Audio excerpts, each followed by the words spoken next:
की भीड़ में क्यों खो रहा मिलेगा कुछ भी न फल जो बो रहा तू आजा घर लौट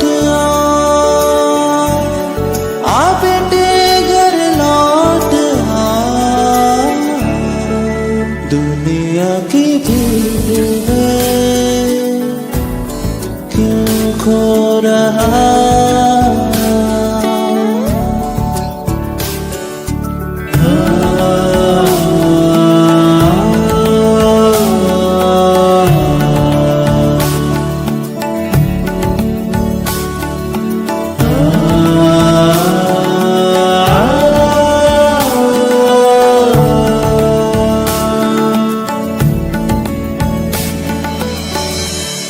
मैं ढूंढूं उस भीड़ को जो खो गई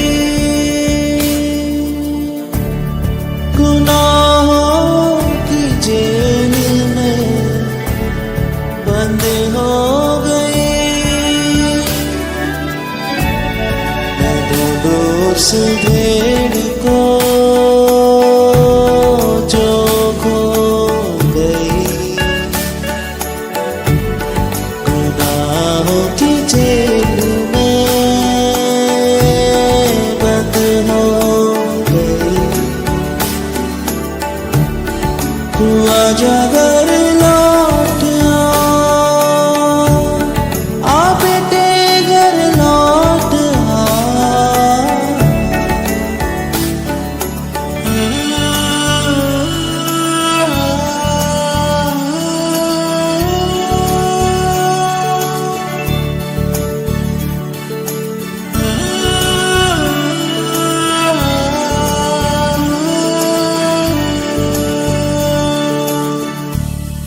तू आके अब खोल कर सब जांच ले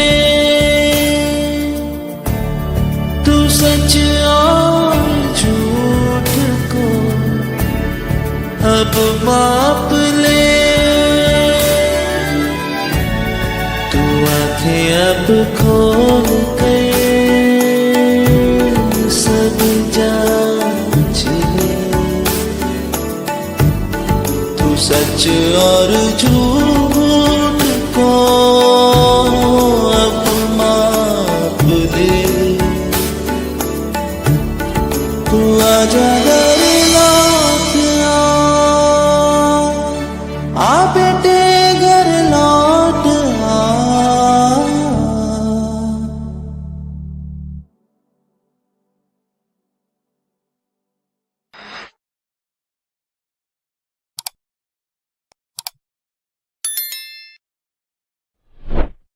आज हमारे जीवन में देखो, आज हमारे पूरे देश में, पूरे आल विश्व में कितनी बड़ी समस्या है, लेकिन हमें इसके लिए प्रार्थना हर एक परिवार कर रहा है।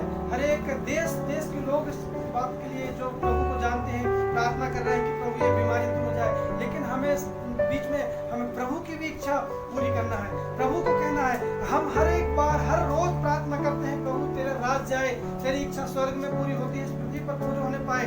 तो हमें जब प्रभु का हम कहते हैं कि प्रभु तेरा राज जाए, तो प्रभु का राज जाएगा तो ये बीमारी आएंगी। जब प्रभु का राज जाएगा तो अकाल आएंगे, प्रभु का राज जाएगा तो भूकंप आएंगी, आकाश की शक्तियां हिलाई जाएंगी। तो हम क्यों इनको कहते हैं कि प्रभु इनको मत होने दो? ये तो होना है, लेकिन ये सब चीजें होती भी हैं, इसके बाद भी हम परमेश्वर को धन्यवाद करना है, परमेश्वर की बड़ाई करना है। परमेश्वर खुद उपाय करेगा। देखिए एक बात और हम आखिरी पर देखेंगे, प्रेरितों के काम से देखेंगे 16 अध्याय में पौलुस के बारे में देखेंगे और सिलास के बारे में, कैसे इनके जीवन में भी समस्या आई।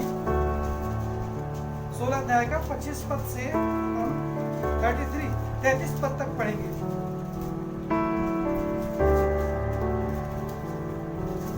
कोई एक तेज आवाज में।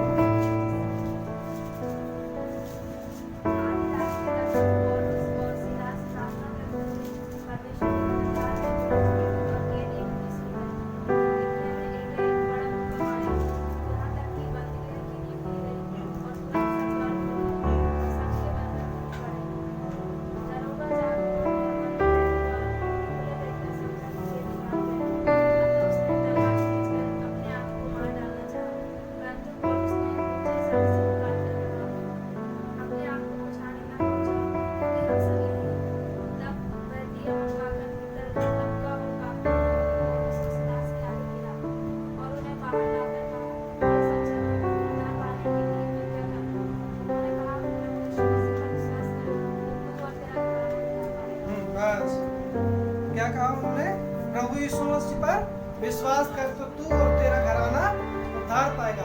अब यहाँ पर हम देखेंगे पौलुस और सिलास कहाँ पर है?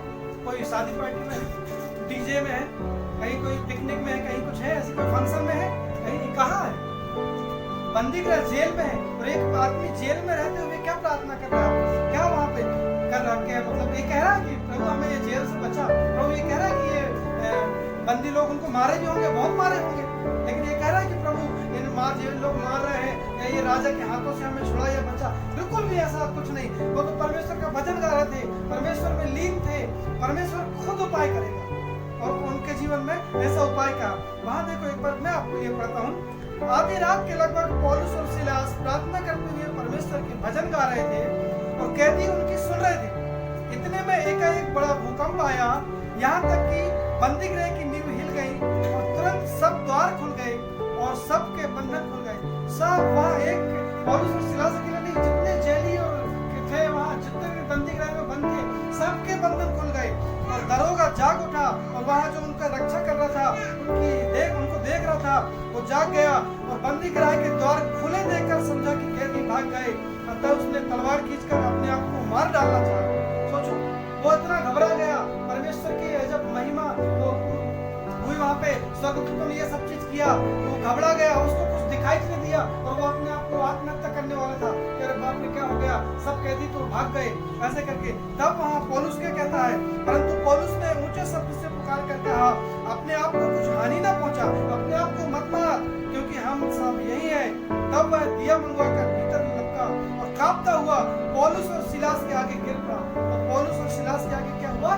डर गया, कांप गया और पौलुस और सिलास के आगे गिर गया और उन्हें बाहर लाकर कहा, उन्हें बाहर जेल के बाहर लेकर गया और कहा, हे सज्जनों, मैं उद्धार पाने के लिए क्या करूं?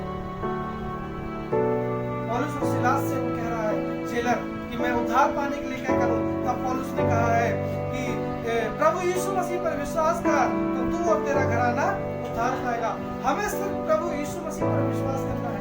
हमें ये सब बातों पर विश्वास नहीं करना है, ये क्यों हो रहा है, ये कब हो रहा है, ये बीमारी कब जाएगी, ये सब के लिए कोई वो नहीं है। ये प्रभु की योजना है, प्रभु कर रहा है। एक जगह लिखा है, मैं अभी पढ़ के बता रहा हूँ इसको, और मैं 32 और 33 और पढ़ रहा हूँ, 32 तक। और उन्होंने उसको और उसके सारे घर के लोगों को प्रभु का वचन सुनाया। वो अपने घर में लेकर गया पौलुस और सिलास को, और रात को उसी घड़ी, सोचो, रात में 12 1 बजे तो ये सब हो गया, आधी रात को हो गया, 1-2 बजे लगभग, 1 या 2 बजे बीच में सब पूरा जेल में हाहाकार मच गया, सब कुछ टूट गया, भूकंप आ गया, ये पौलुस छूट गया। और रात को वो अपने घर लेकर गया और प्रभु का वचन सुनाया। और रात को उसी घड़ी उसने उन्हें ले जाकर उसके पांव धोए और उसने अपने सब लोगों समेत तुरंत बपतिस्मा लिया। सोचो, रात में ही 1 घंटा आधा घंटा जो वचन सुने होंगे, तो रात को ही बपतिस्मा लिया, इतना विश्वास किया। तब उसने उन्हें अपने घर में ले जाकर उनके आगे भोजन रखा और सारे घराने समेत परमेश्वर पर विश्वास करके आनंद किया। हमें परमेश्वर पर विश्वास करना है। कई बार हमारे जीवन में, अभी अधिकांश हम देख रहे हैं, हम सब जान रहे हैं, हर घर में प्रार्थना हो रही है। जो हर एक विश्वासी है, हर एक समय प्रार्थना कर रहा है। हम भी प्रार्थना कर रहे हैं, हम लोग भी चेन प्रेयर कर रहे हैं, लेकिन हम भी प्रार्थना यही कर रहे हैं। लेकिन परमेश्वर हमें सिर्फ यही प्रार्थना के लिए नहीं कि ये बीमारी दूर जाए, वो तो परमेश्वर का काम है। परमेश्वर कब वो बीमारी को दूर करेगा, वो परमेश्वर अपनी योजना में है, परमेश्वर काम कर रहा है। एक बात को हम अभी देखेंगे, दूसरा पत्रस की दूसरी पत्री में एक बात पढ़ेंगे, क्योंकि ये समस्याएं क्यों होती हैं, ये बात भी देखो जरूरी है। ये सब होना भी बहुत जरूरी है, परमेश्वर की योजना में रहता है। इसमें हम 8 पद पढ़ेंगे और 9 पद पढ़ेंगे, तो एक जन तेज आवाज में पढ़ेंगे।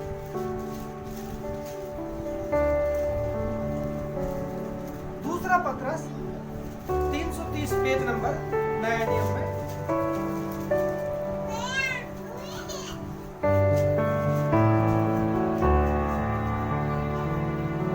हाँ, 2 अध्याय का 8 पद और 9 पद मिल गया सबको? तेज आवाज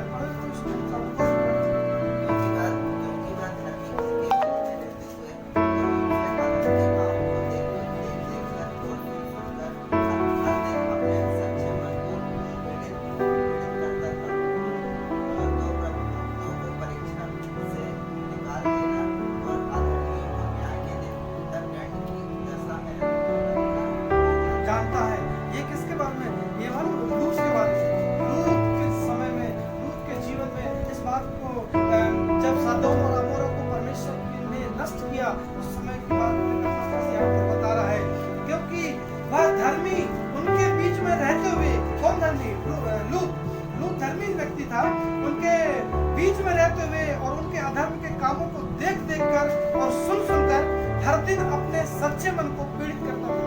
मतलब क्या होता था? हर दिन अपने मन को क्या करता था? वो पीड़ित करता था, अपने आप को दुखित होता था, अपने आप को दुख होता था कि देखो ये कितना भयानक बात हो रहा है, देखो ये कितना भयानक प्रॉब्लम हो रही है, ऐसा करके पीड़ित करता था। तो प्रभु भक्तों को परीक्षा में से निकाल लेना और अधर्मियों को न्याय के दिन तक दंड की दशा में रखना भी जानता है। प्रभु क्या करता है? इस पीड़ा से भक्तों को क्या करता है? निकाल लेता है और अधर्मी जन को क्या करता है? दंड की दशा में भी रखना जानता है। ये परमेश्वर की ओर से भी है। एक बार और को तेज आवाज में पढ़े, समझ के, थोड़ा समझ के।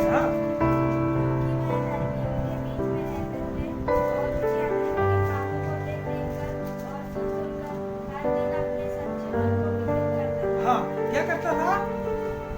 क्या करता था वहां पे? लूत उनकी चाल चलन को देखकर, उनके रहन सहन को देखकर, उनके पापों को देखकर, उनके गुनाहों को देखकर अपने आप को क्या करता था?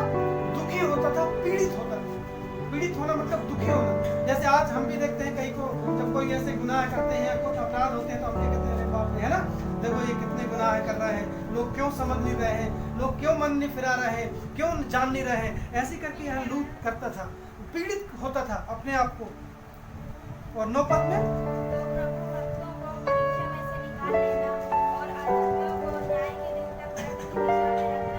हाँ, तो प्रभु भक्तों को परीक्षा में से निकाल लेना और अधर्मियों को न्याय के दिन तक दंड की दशा में रखना भी जानता है। प्रभु क्या करता है? भक्तों को क्या करता है? उस जो परीक्षा की घड़ी होती है, अभी समझ लो आप, हमारे सब लोगों के लिए क्या की घड़ी है? परीक्षा की घड़ी है। परीक्षा से परमेश्वर क्या करता है? भक्तों को निकाल लेता है, लेकिन जो अधर्मी है उनको न्याय के दिन तक दंड की दशा में रखना भी जानता है। तो हमें ये परमेश्वर की योजना है। आज इतनी बड़ी बीमारी, ये छोटी बीमारी नहीं है, ये बहुत भयंकर बीमारी है।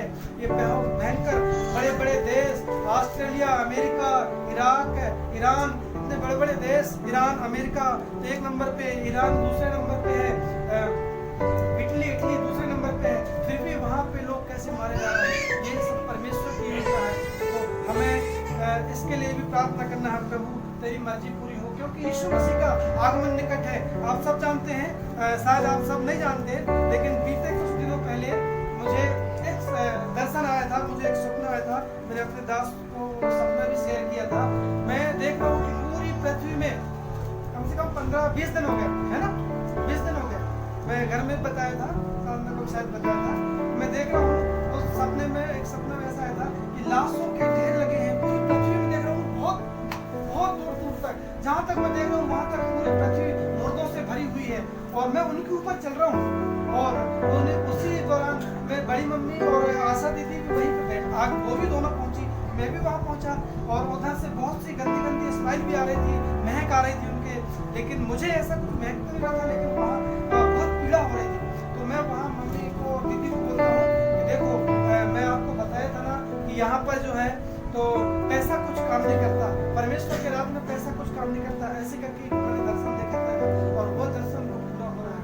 आज पूरे संसार में, विश्व में कितनी मरी पड़ी है, जहाँ देखो वहीं डेली लोग मर रहे हैं, हद से ज्यादा लोग मर रहे हैं, लोग इसका इलाज नहीं निकाल पा रहे हैं। ये सोचो कितनी बड़ी भयंकर बात है। ये सब प्रभु का, यीशु मसीह का आगमन हमारे बीच में बहुत जल्दी होने वाला है, निकट है। इसलिए हम प्रभु में प्रार्थना करेंगे और पवित्रता में रहेंगे।